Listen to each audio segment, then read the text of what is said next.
T V S ಸ್ಕ್ಯಾನಿಂಗ್ನಲ್ಲಿ normal ನಮ್ಮದೊಂದು ಚಿಕ್ಕ probe ಇರುತ್ತೆ, ಒಂದು ಪ್ರೋಬ್ನ ಟ್ರಾನ್ಸ್ವೆಜೈನಲ್ ಪ್ರೋಬನ್ನು ಸ್ಕ್ಯಾನಿಂಗ್ ಪ್ರೋಬ್ನ ಹಾಕಿ ಸ್ಕ್ಯಾನಿಂಗ್ ಮಾಡ್ತೀವಿ. ಇದರಲ್ಲಿ ನಮಗೆ ತುಂಬ ಕ್ಲಿಯರ್ ಪಿಕ್ಚರ್ ಸಿಗುತ್ತೆ.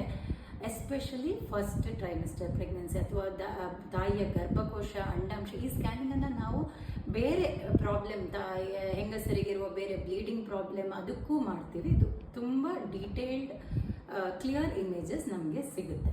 ಸೊ ನಾವು ಟ್ರಾನ್ಸ್ವೆಜೈನಲ್ ಸ್ಕ್ಯಾನಿಂಗಲ್ಲಿ ಮಾಡಿದರೆ ಆಲ್ಮೋಸ್ಟ್ 5 ವೀಕ್ಸ್ ಒಳಗಡೆಯೇ ನಮಗೆ ಪ್ರೆಗ್ನೆನ್ಸಿಯ ಇದೆಯೋ ಇಲ್ವೋ ಅನ್ನೋದ್ರ ಬಗ್ಗೆ ಗೊತ್ತಾಗುತ್ತೆ.